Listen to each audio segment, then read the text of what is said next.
আসসালামু আলাইকুম, সবাইকে ম্যাথের ক্লাসে স্বাগতম। এখন আমরা একটা অঙ্ক দেখব। কুমিল্লা বোর্ড 2023 বীজগাণিতিক রাশি এসএসসি জেনারেল ম্যাথ। অঙ্কটি খুবই ইম্পর্টেন্ট, আমরা একটু খেয়াল করব। এখন আমাদের উদ্দীপক দেওয়া হচ্ছে একটা অংশ, আর কতে বলা হচ্ছে x⁴ - 3x² + 1। এখন এইটাকে উৎপাদকে বিশ্লেষণ করতে হবে। উৎপাদকে বিশ্লেষণ করো। এখন বিষয়টা হচ্ছে, উৎপাদকে বিশ্লেষণ করার প্রথম বিষয়টা খেয়াল করতে হয় যে এখানে আসলে আছে কয়টা সংখ্যা। এখানে আছে 3টা পার্ট আছে। এখন উৎপাদকের বিষয়টা হচ্ছে সবসময় 4টা করতে হয়। উৎপাদকের নিয়ম হচ্ছে এখানে 4টা সাধারণত হতে হয়। 4টা হলে সেটা উৎপাদক করা সম্ভব। এখন একটা কথা আমি বারবারই বলি যে অঙ্ক শিখবো একটা, করব 10টা। 10টা করে যদি একটা না পারি সেটা আবার খারাপ। এই জন্য আমরা শিখবো একটা, করব 10টা। খেয়াল করি। এখন এইখানে আমাদের যে উদ্দীপক দেওয়া আছে এটাকে উৎপাদকে বিশ্লেষণ, আমরা বারবার বলছি 4টা প্যাটার্ন করতে হয়, 4টা পার্ট। যেমন x⁴ - x² + 1। এইটা আমরা আসলে করব যখন 3টা থাকে সেটাকে আমরা 4টাতে নিয়ে যাব। যদি 4টা থাকে সেক্ষেত্রে আমরা খেয়াল করি প্রথম 3টা করা যায় কিনা, তারপরে অথবা শেষে 3টা মিলানো যায় কিনা, অথবা এমন কিছু কমন নেওয়া যায় কিনা যেটা 4টায় ঠিক আছে কোনো কিছু না করে। তাহলে উৎপাদকের বিষয়টা হচ্ছে কি, 3টা যদি থাকে তাহলে সেটা 4টাতে করতে হয়। আবার যদি 4টা থাকে তাহলে দেখতে হয় কমন নেওয়া যায় কিনা। এরপরে দেখা যায় যে যদি 4টা বা থাকেও সেক্ষেত্রে হয় কি যে প্রথম 2টা নেওয়া যায় কিনা, আবার তারপরে 2টা নেওয়া যায় কিনা। তো এই বিষয়টা হচ্ছে খেয়াল করতে হয় উৎপাদকের সময়। আর উৎপাদকের যে বিষয়টা সেটা উদ্দীপক সাধারণত মানে ক নাম্বার যে প্রশ্নটা সেটা সব সময় উদ্দীপককে ভ্যারি করে না, অর্থাৎ উদ্দীপকে কি আছে এটা ক নাম্বারে দেখা হয় না। এখন আমরা যেটা দেখব যে x⁴ - 3x² + 1 কিভাবে করব। আমরা যদি এখানে একটু স্মরণ করি যে যেমন a² - 2ab + b²। এখন এখানে শেষের 3টা নিয়ে করব না প্রথম 2টা নিয়ে করব, মানে শেষের 2টা না প্রথম 2টা, সেটা এখন বিষয়। এখন আমি যদি প্রথম 2টা নিয়ে করি, সূত্র কিছু করা যায় কিনা। প্রথম 2টা নিয়ে করলে পসিবল, যে কোনো একটা সূত্রে ফেলানো যায়। কিন্তু যদি বলি না আমি শেষের 2টা নিয়ে করব, শেষের 2টাকে আসলেও কোনো সূত্রে ফেলানো যায় কিনা, কোনো সূত্রতে এখানে নিয়ে আসা সম্ভব হয় না শেষের 2টা করলে। তাহলে আমাদের এখন যেটা খেয়াল করতে হবে যে আমরা প্রথম 2টা অংশ নিয়ে করা যায় কিনা সেটাই আমরা করব। এখন একটা বিষয় আমি প্রায়ই বলি যে অঙ্ক দেখেই করতে হবে না, আগে অঙ্কটা বুঝতে হবে। যে যেমন অঙ্কের যখন আমরা একটা চ্যাপ্টারে বেসিক করি, অঙ্ক খুব ভালো করে বুঝে বুঝে আমাদের করতে হয়। কেন? কারণ পরীক্ষার হলে তার বোঝার সময় নেই। ওর পরীক্ষার হলে প্রশ্ন দেখা মাত্রই আমাদেরকে উত্তরে যেতে হবে।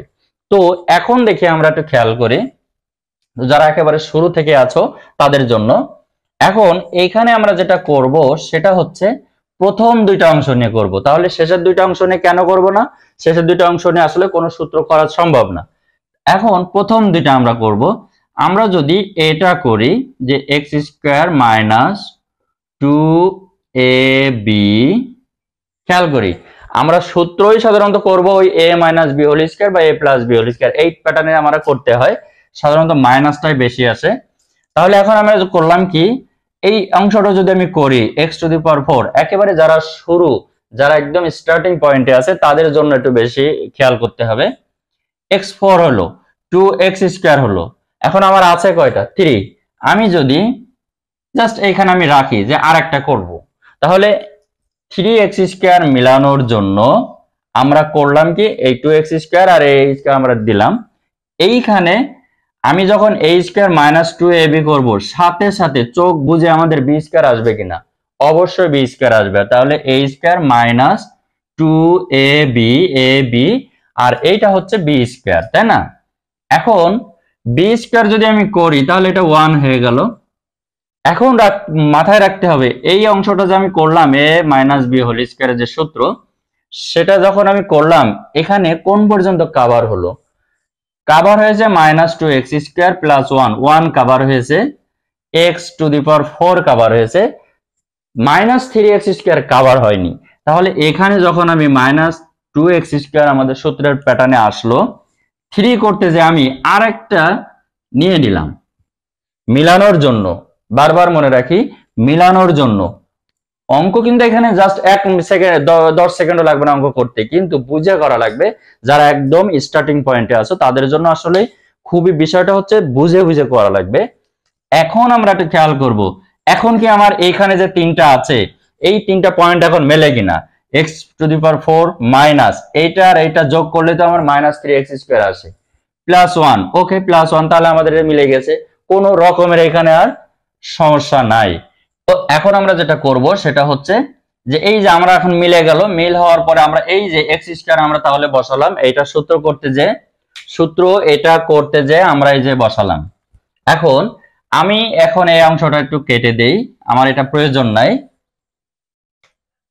তাহলে এই যে আমাদের 1টা 2টা 3টা 4টা প্যাটার্ন চলে আসলো। এখন আমি এটা করলাম আসলে কি উদ্দেশ্যে, x² - 1 x², এই যে আমরা লাইনে চলে আসলাম, a² - b²। এখন যদি আমি করি তাহলে এই 3টা মিলে হলো এই যে এটা আর এটা, তার মানে 2টা ফরম্যাটে চলে আসছে, এক a এবং এই যে b।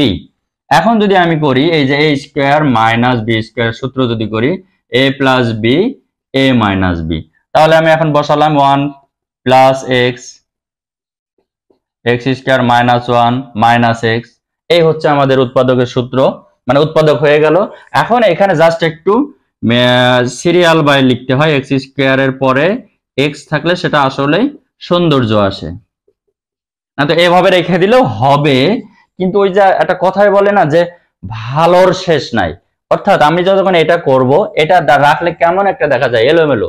যদি আমরা একটা লাইন বা একটা পাশাপাশি সবাই দাঁড়ায়, ছোট বড় সাধারণত আমরা যখন ক্লাস লাইনে দাঁড়াই ছোট বড় 1 2 3 এইভাবে আসে, কিন্তু একটা বড় একটা ছোট একটা মেজো এইভাবে সাধারণত আমরা করি না।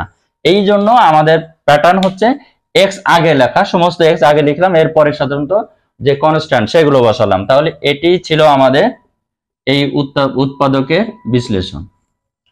তো শেষ করার আগে আবারও বলি, যদি ভিডিওটি ভালো লেগে থাকে অবশ্যই লাইক কমেন্ট শেয়ার করে আমাদের পাশে থাকো। এছাড়াও যদি এই রিলেটেড কোনো প্রশ্ন থেকে থাকে অবশ্যই আমাদের কমেন্ট বক্সে জানিয়ে দিও, আমরা সেইগুলোর উত্তর দেওয়ার চেষ্টা করব। খোদা হাফেজ।